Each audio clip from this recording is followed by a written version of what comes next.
Southern Gothic is a podcast that explores the history behind some of the American South's darkest days, greatest mysteries, and most chilling ghost stories.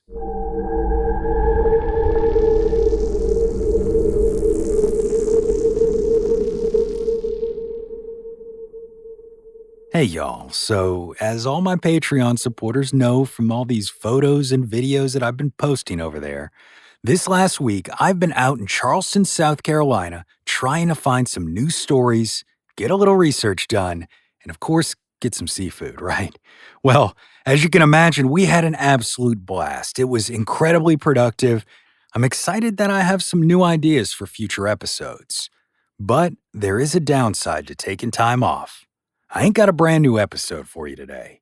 So we're going to go back in time out to Kentucky and play a remastered version of an episode from February 2020 titled Tragedy in Sand Cave. Of course, if after you're done with the episode you'd like to dive a little deeper into the tale, then come join us over on Patreon, because not only have I posted this recent Charleston content, but I also just uploaded a bunch of pictures from the time we spent out in the Mammoth Cave National Park, where today's story took place. So if y'all dare to get deeper in the swamp with us, come on over to patreon.com/Southern Gothic Media or click the link in the show notes. Now with that, let's get on with the show, and we'll be back with a brand new episode in 2 weeks.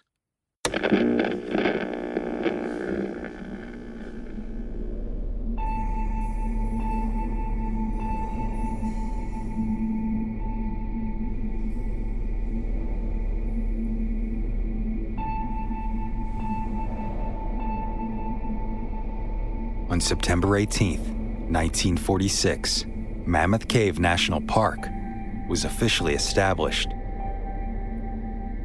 Encompassing 52,830 acres of land, it is home to the longest known cave system in the world, the Mammoth Flint Ridge Cave System, which includes more than 400 miles of surveyed terrain.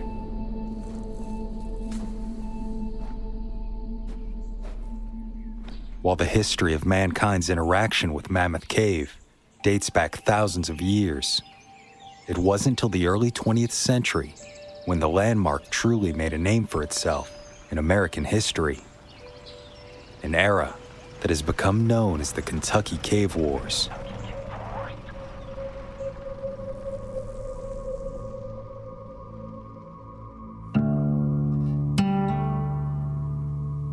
During this time, those living in the cave country of central Kentucky found it difficult to generate enough income to support a family solely by farming.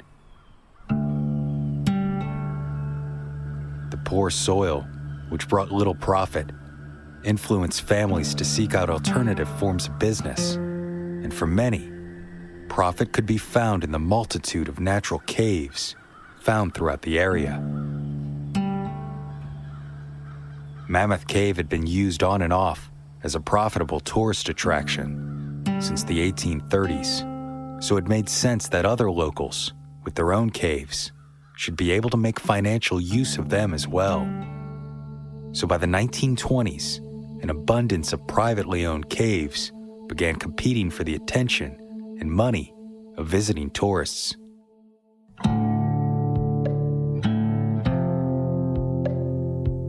Competition was fierce, and the tactics deployed were full of deception.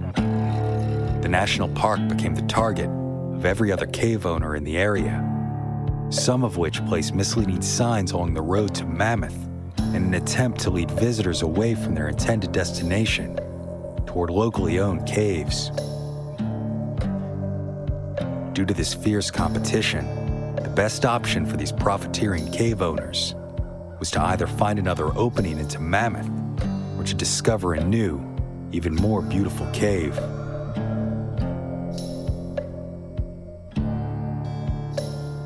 Cave fever escalated quickly, but it would not end happily, as the most prolific cave explorer of Kentucky found himself trapped in one of these new discoveries.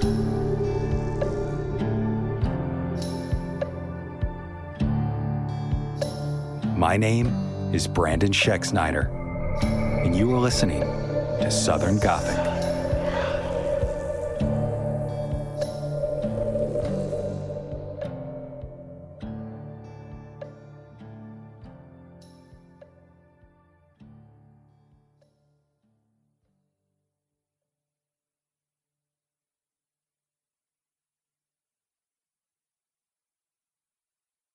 On July 20th, 1887, William Floyd Collins, the man who would one day become the, quote, greatest cave explorer in the world, was born into a family in Auburn, Kentucky. Floyd's passion for caves developed as early as the age of 6, when he was found wandering alone in nearby Salt Cave. Throughout the rest of his childhood and even early adulthood, caving was merely a recreational pursuit for the young man. But by the age of 23, Floyd turned to his passion for profit, purchasing 30 acres adjoined to his father's property. He scoured this land to find a cave of his own, which soon enough he did. Unfortunately, this cave, aptly named Floyd's Cave, was small and unattractive.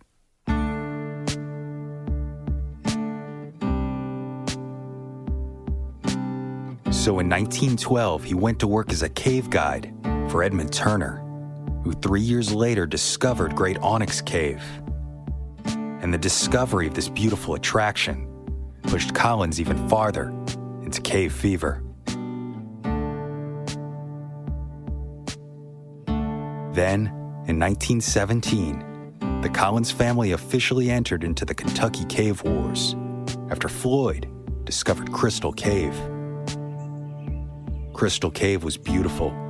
Its great room was 65 feet high, and the wall encrusted with hundreds of white and cream-colored crystals, known as gypsum flowers, some measuring more than 18 inches long.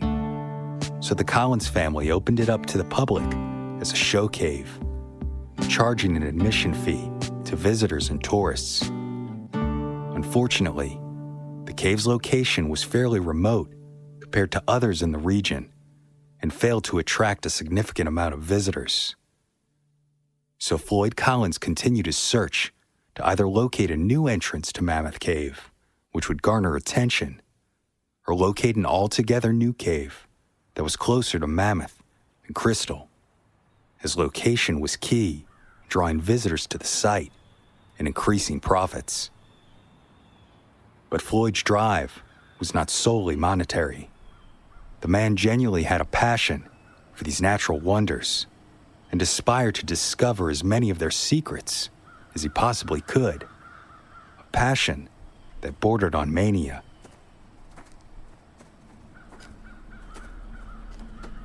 Over the following years, Floyd became known as a daredevil by his contemporaries and fellow cavers, and developed a reputation for not only remaining calm in crisis, but for being skilled and fearless.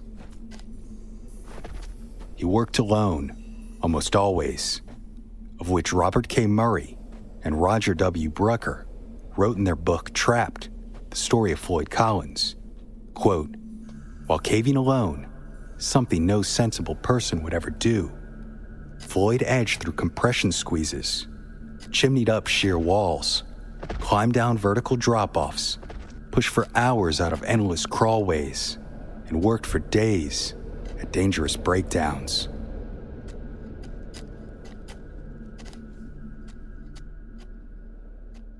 Then, in 1925, still on the hunt for a new cave, Collins made agreements with 3 area farmers who owned property closer to the main highway.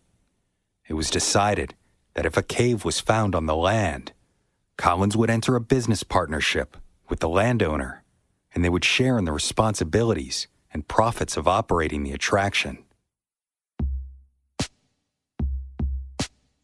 So Collins went to work, and in January of 1925, he found a potential cave opening located beneath an overhang of sandstone. The entrance, however, was small, and it would take 3 weeks of work to expand the hole large enough to allow a man to slip through and explore. But Collins was convinced a great cave lay beyond this treacherous path, which he began carving out of the limestone. And by employing crowbars, shovels, and dynamite, he made it possible to squeeze further and further into the cave. Some of the chutes and passages were so narrow, one only 10 inches high, that to pass, Floyd had to lay flat on the ground and squirm his way through.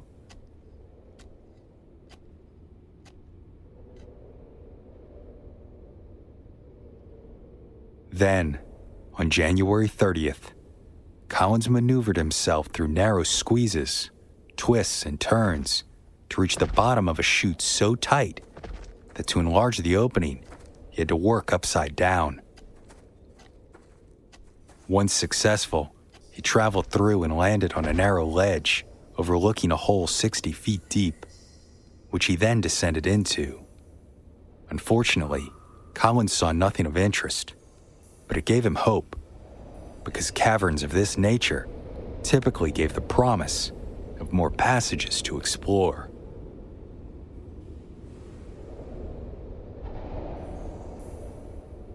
But by this time, his lamp began to flicker, a sign that it was time to leave.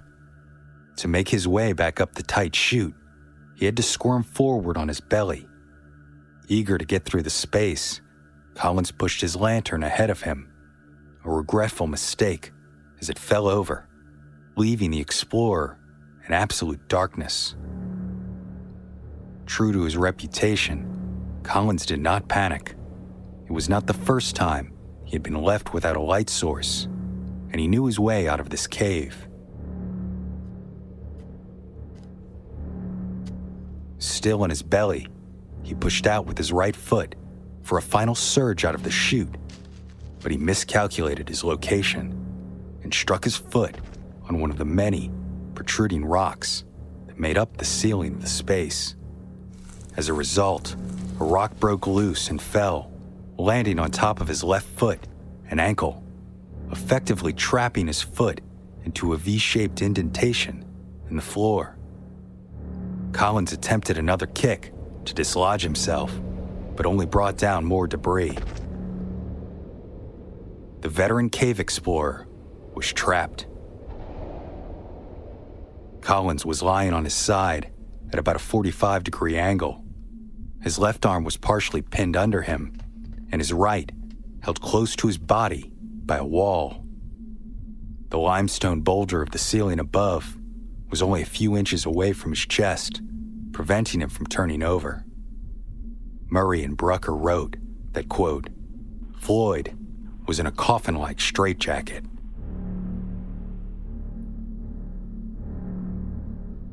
Now the panic had set in. In the darkness, Collins was unable to assess the situation and began to shift and twist his body in any way possible in an effort to free himself. When he finally regained his senses, he realized every movement made the problem worse, bringing down more debris and tightening it around him. The only thing left for Floyd Collins to do was to yell and scream for help, which he did, until finally he went hoarse and could scream no longer. All the while, he began to shiver in the cold, damp cave, and on the boulder above him, a small stream of water flowed along and dripped down into his face.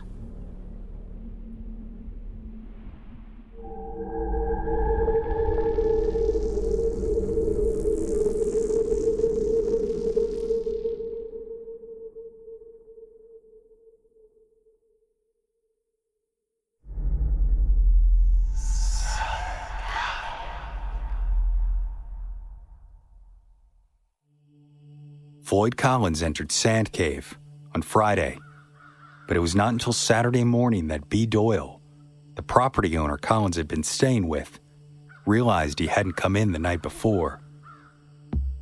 Eventually worried, Doyle went down to the cave and called for Collins, but after receiving no answer, he assumed Floyd was not inside. At wasn't until the following morning that some concern had set in, so several men entered the cave to find him. Unable to navigate through the tight squeezes, passageways, they settled for shouting Floyd's name, and to their surprise, he responded. As calmly as he could, Collins asked for tools to be brought to get him out, and that overall, he was mainly just cold and hungry. He also asked that his brothers Marshall and Homer come to the cave.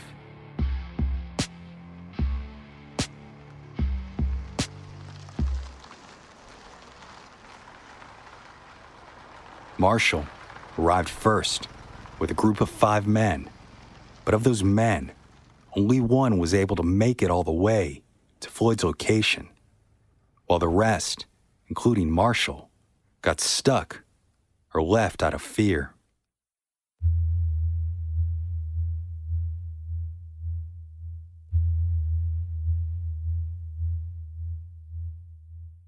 Once the truth of Floyd's predicament was discovered, the news traveled quickly through cave country. Many locals were quick to make their way to the site in an effort to help free Collins from the earth. Homer Collins, who had caved with his brother before, was the first to successfully reach him. Homer attempted to dig around Floyd, but progress was slow. Only one person could dig at a time, and the space was so constricting that only small buckets of dirt and gravel could be filled. The work was exhausting, physically and emotionally. In an attempt to speed the process along, Homer hoped to use a hammer to try and chip away the boulder above his brother, but Floyd feared the boulder would crack and fall on him. The pair also discussed the use of a blowtorch to make the rock brittle, but worried they might cause an explosion. So digging was the only option. Meanwhile, a crowd was gathering on the surface. Some arrived who wanted to assist in the rescue, but more were coming out of curiosity and the mere spectacle of the event. Yet for all the men who came to the site and attempted to go into the cave, only a handful ever reached Floyd Collins. According to Murray and Brucker, quote, there was something truly fearful about Sand Cave that had brought out the worst in men, and cowardice had clearly outstripped bravery.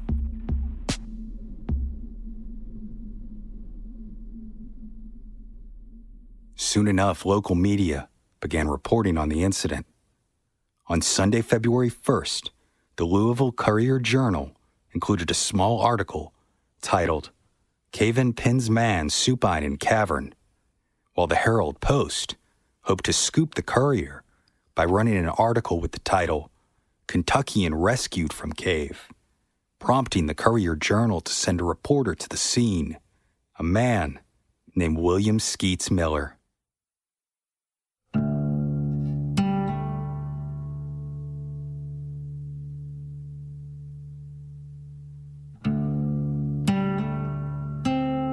Upon arriving at Sand Cave and asking about the situation, Homer Collins told Skeets to go into the cave and find out for himself. So he did, and surprisingly, the reporter was one of the few men both skilled and brave enough to reach Collins. As a result, Skeets himself would begin to assist in the rescue attempt. The outside world soon began to crowd in on the Kentucky cavers. Not only was there an ever-increasing number of curious onlookers showing up at the cave, but people from outside of cave country were also arriving to assist. Many who came had no special means of assistance, but some were miners, stonecutters, and the like. And one such man was Henry Carmichael, the superintendent of the Kentucky Rock Asphalt Company, which mined sandstone. When Carmichael arrived, it was clear there was no order to the rescue attempts whatsoever. No one was visibly in charge. Work was being done in the cave itself, but the outside was a mess. So he took control and began managing the situation. Meanwhile, progress was still being slowly made inside the cave. Johnny Gerald and Skeets Miller took turns digging around Floyd in an effort to make space, in the hopes that they could use a crowbar to lever the rock off of Floyd's foot. As Skeets worked, he interviewed the trapped explorer, and at night, upon leaving the cave, Skeets filed his story. And on Tuesday, February 3rd, cities like Chicago, Washington, and New York began running papers with headlines like "Cave Victim Near Release" and "Kentuckian Trapped Alive by 7-Ton Boulder." Most big city papers ran short and somewhat garbled articles due to the second-hand information they received. But it was this coverage that first gave the cave its name, Sand Cave, a name that was completely inaccurate. Although there was sandstone over the cave entrance, the entire cave itself was actually cut from limestone.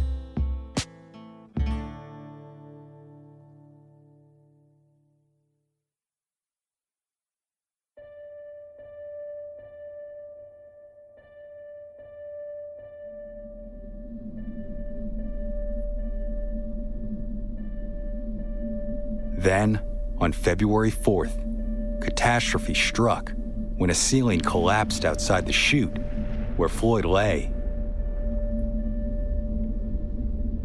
The situation was reported to Carmichael that Collins was now trapped even worse than before, and it was unlikely they could rescue Floyd through the cave, as it would be too dangerous to dig through the breakdown. But Johnny Gerald was still convinced rescue was possible. A crack was discovered for a tube to be run through to Collins, allowing him to still receive food and water. Meanwhile, Gerald, along with Carmichael's men, worked to carefully dig out enough of the breakdown that a man could slip through. Gerald planned to take a grease gun to Floyd's foot so it could slip free. Yet before the plan could be enacted, a second cave-in occurred, even closer to the entrance than the first. Floyd Collins was now truly trapped, cut off from the rescuers by two cave-ins.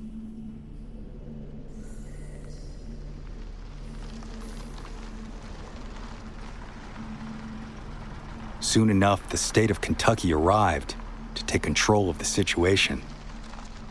Soldiers were brought in to secure the site, and anyone who did not need to be there was sent away. Since the second breakdown, it had been decided that their problem was no longer caving expertise, but rather engineering. So at Carmichael's suggestion, they began digging a shaft on February 5th, using only shovels and pickaxes, so as not to trigger more cave-ins. At the outset, they were confident and making good time, but eventually, the men hit limestone and everything slowed to a crawl.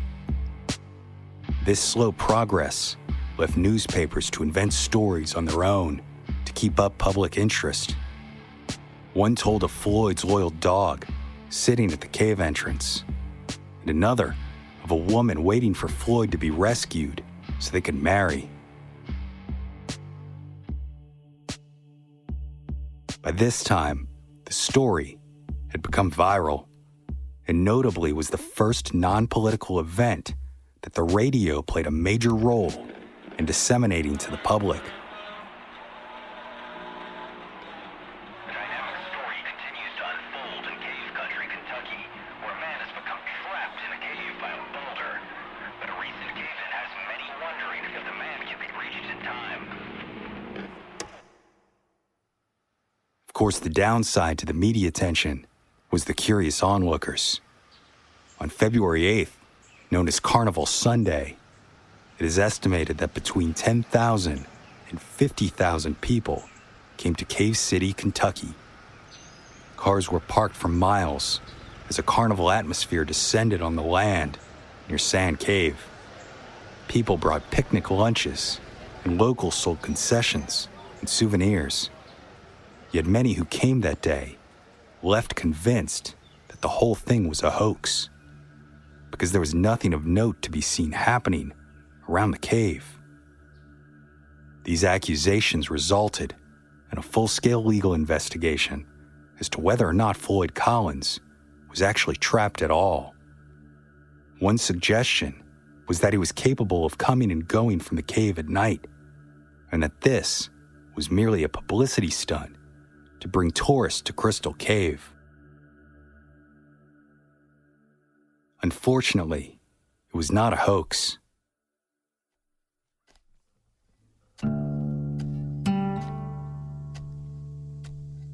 On Monday, February 16th, the men reached Collins.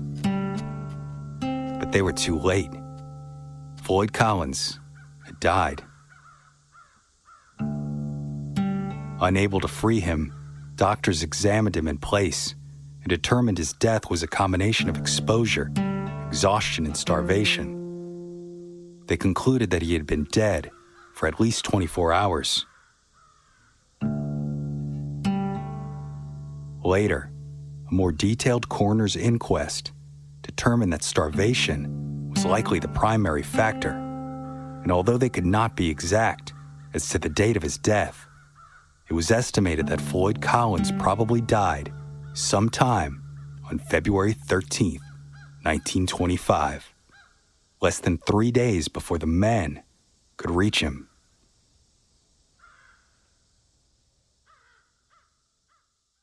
Although the plan was originally to bring Floyd to the surface, whether alive or dead, it was now determined that it was too dangerous to remove his remains.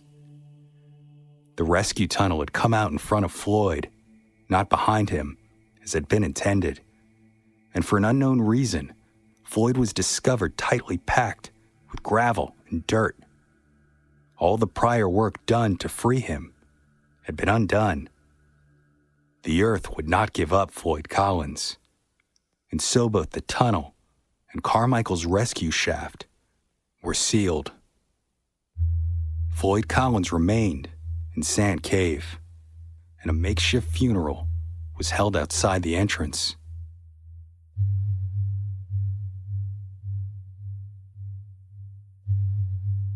Homer Collins, like the rest of his family, was firmly against leaving Floyd trapped in Sand Cave.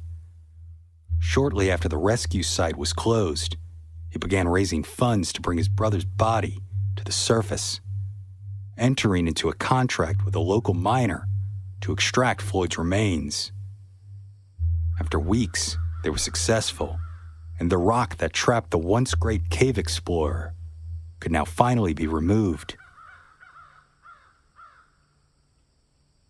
It was said to have been shaped like a leg of a lamb, and although initial estimates put its weight at over 50 pounds, it actually only weighed about 27.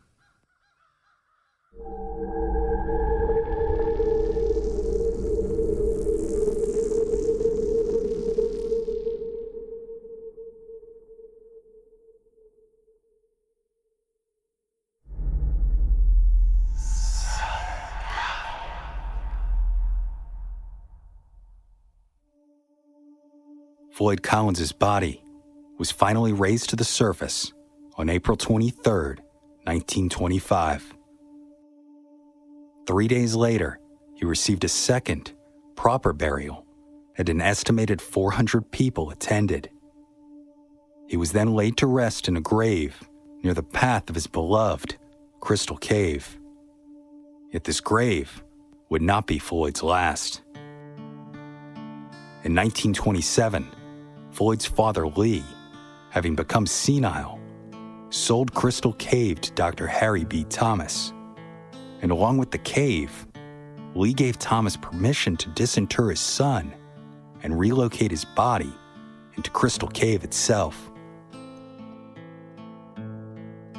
Electric lights were added to the cave, and Floyd was placed in the center, resting in a glass-covered bronze coffin.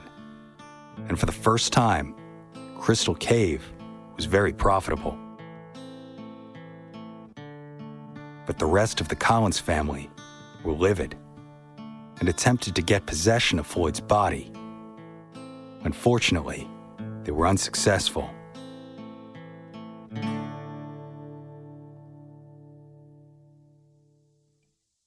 Then, on the night of March 18, 1929, Floyd's remains disappeared from Crystal Cave.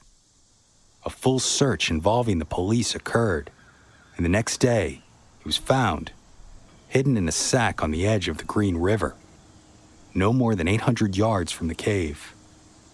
Gruesomely, his leg was missing and never recovered. And regrettably, the perpetrator was never caught, although some still speculate today that Thomas orchestrated the entire event for publicity.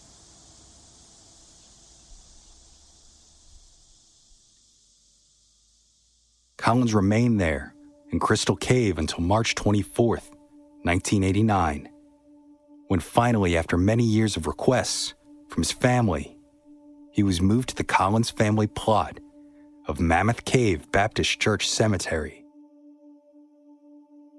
His epitaph reads, "The greatest cave explorer ever known."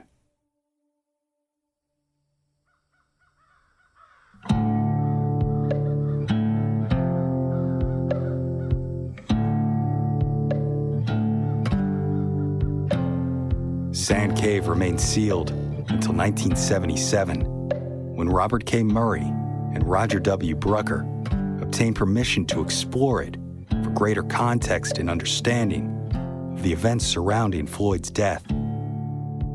So on June 4th, 1977, after significant preparation, a group of cavers entered Sand Cave for the first time in decades. Mapping their progress as they went, the group compared their efforts to the map created during the 1925 rescue attempt. It was a tight and difficult expedition, as they were forced to squeeze and squirm through the narrow passages. And every so often they came across artifacts from the 1925 rescue attempt. A green glass Coca-Cola bottle, a pipe tobacco tin, a whiskey bottle, and even a rusted L&N Railroad lantern with a still intact glass globe and wick.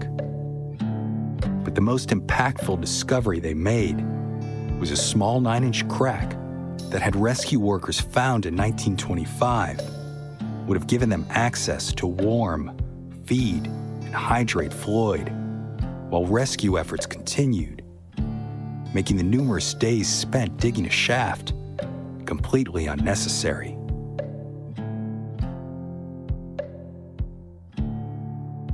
Sand Cave is not the most dangerous or beautiful cave in Kentucky.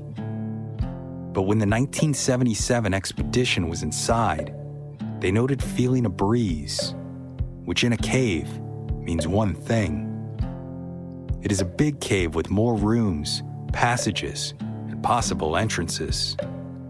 This is likely why Floyd Collins kept working, and why the greatest cave explorer ever known was willing to risk his life to uncover its still unknown secrets.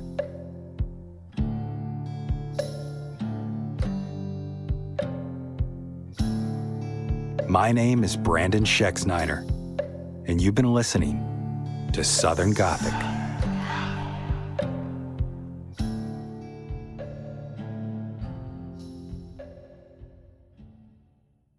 Southern Gothic is an independently produced podcast created by siblings Brianne and Brandon Schexnayder with the support of listeners like you. If you enjoyed this podcast and would like to receive even more content, including ad-free episodes, head over to our Patreon page today. The link is in the show notes. Lucky Little Shacks.